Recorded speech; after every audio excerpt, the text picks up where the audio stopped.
Learning in Northwest South Polo fwy chabajal chera contartaha ag fiquig wo mar chica jean man ihe agus revision be Claire of Winfastig Sanders far a bheig firmaracht ar an chanstíl is sé a chuid capal born agus buir a chin agus na bhí staram on chuir se má enchi leis an méid fér bhí ige a chóirt iste a san ospidal a wascail sé agus a chuid cosca donna big Linda fírscéal ag lénéé a seo ghanis Mairead Farrell, Cora Narchrini.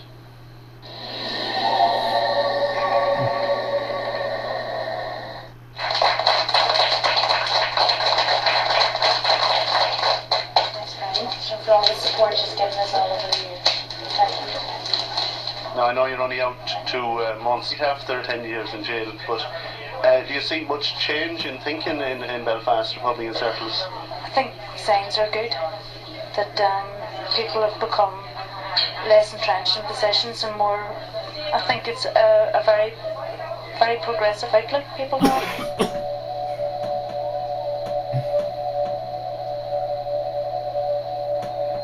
Bhí mé gláiste trí nóide mar bhat léin is na seachtaí agus an cara bhómhí go an san ná Colleen as Balla Anderson.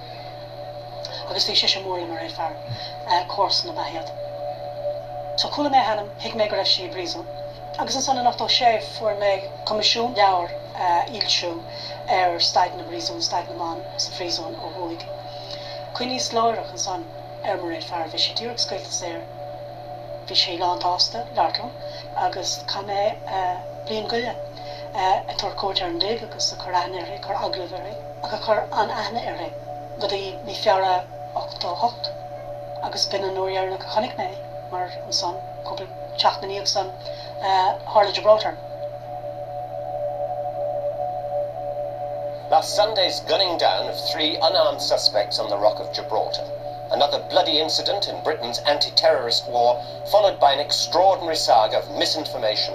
Mairead Farrell, Danny McCann and Sean Savage were highly skilled activists. The government have issued a statement just reiterating our concern that 3 unarmed Irish people were shot dead in circumstances which would seem to indicate that they could have been arrested. We all know they were dedicated mass murderers who were ruthlessly involved in a bombing operation.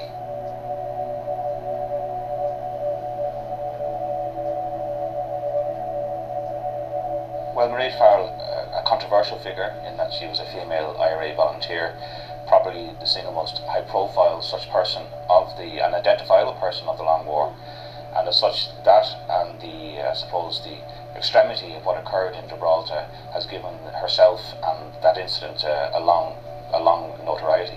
Your path is either jail or death.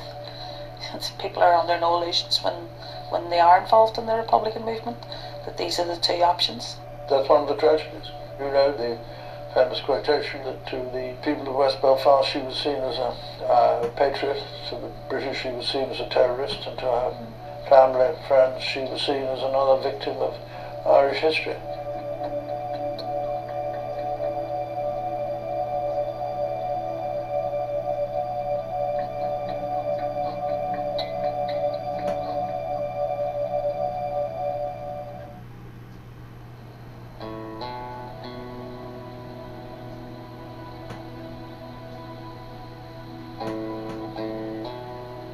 Honey mission sugar bay first stuck in Nadia Shakto Kuig and Gay Dory.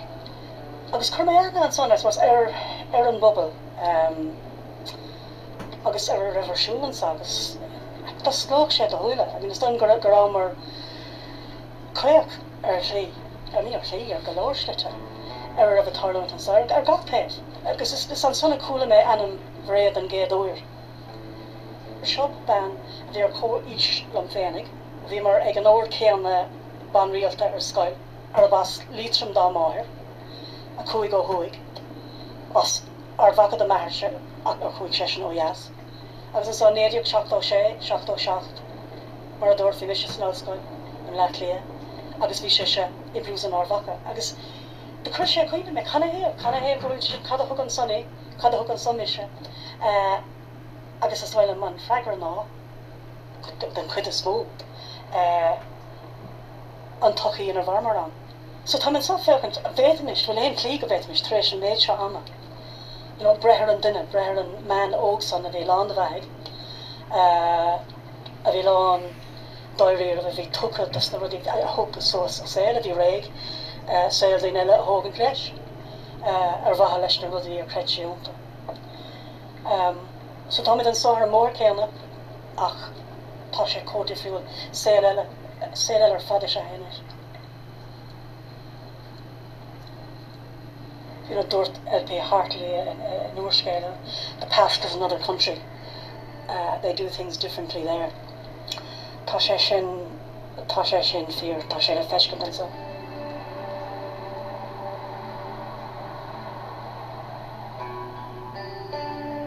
My own family have Republican background, but living on the Falls Road, I saw internment, I saw the British soldiers. That in itself, you know, you became aware, right, you know, I have to do something here, you know, this just isn't right, and you find yourself, you want to become more and more involved. I just got a political education from looking around.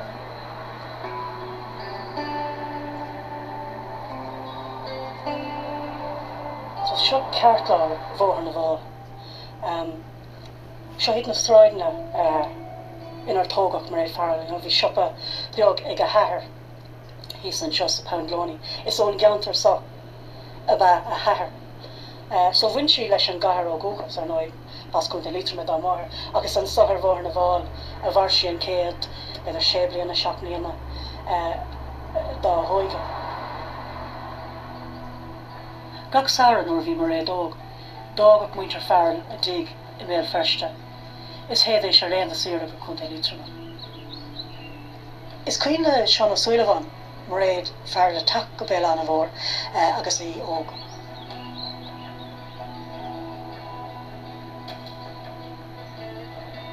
Scosul dúir sí lom go chaisi chuile le hen sa séir saoirí. I méil na hamórlinn na mechíirnins na gheafnís na únta in rumar snáb leis na bólans bhí an sin síle an sinne í freisin. So chaisi chuidmór do le dá dhéir me na hamór.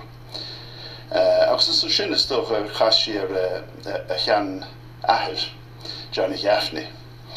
Vi Johnny Gaffney go lífa go na sírse. Agus dúirt Mairead hain go raibh tionchar an óir ag sin éisi chaisi tréisi i brisúm. Bhí Mairead sínsir bhí si rins sé bhí dísna mar sin nuair a churú ahir Johnny i brisúm. Fiú wants na trochatí os na dahatí, ba cheantar publictánach a cheantar hartar bél na hamór I riamh. Agus fiú wants na trochatí bhí go leor daoine bhí go níomh. Agus na fiachtas publictánach a bhí is na bheatans na trochatí.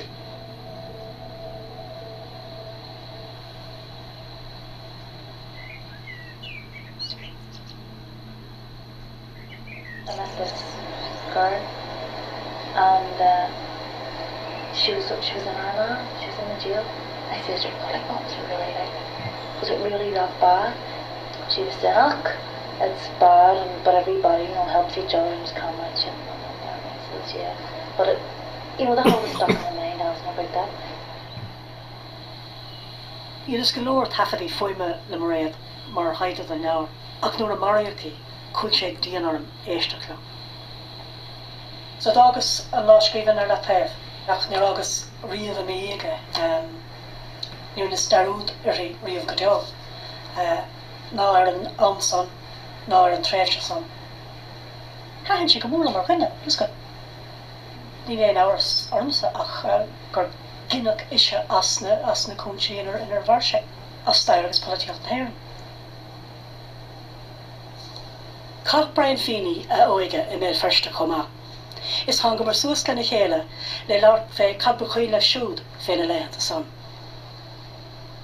Because I was a bit older, Yeah. I already had sort of formed political ideas and knew what I thought about things, and I could see political process and development and success. People who were 20, 22 in the early 70s would have supported the civil rights movement, the SDLP, and many would have thought they had achieved success by 73, because you had a housing executive which ended up discrimination. City councils had been changed. Derry City Council was abolished. A commission was set up. There was the proposals for the power sharing executive. It looked as if it was a political success. If you were younger and working class, you didn't see any of that. You were being stopped and searched by the army all the time. And the role of the army was disastrous, really, from the point of view of British policy.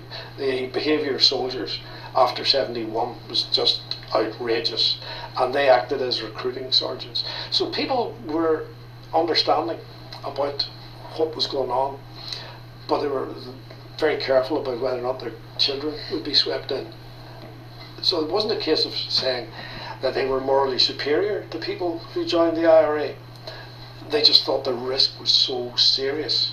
It was generally expected that you had a life expectancy of 6 months. For someone with her middle class background, it's unusual to be involved, and I suspect it was something to do with the connections the family had in the Lower Falls. Or vís a caiitle, vís curriculum. Cad a curse a throshinto. Can I have go curse to seems fortiocht, because the cúpla achtra go mórvór a yin an impressionary. Agus the heach she sheer her son a gone.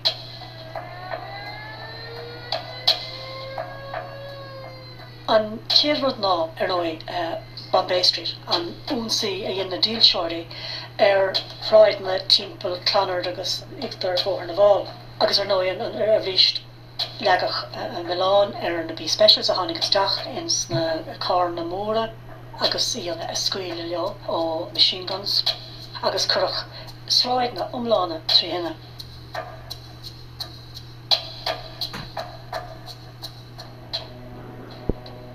Modelle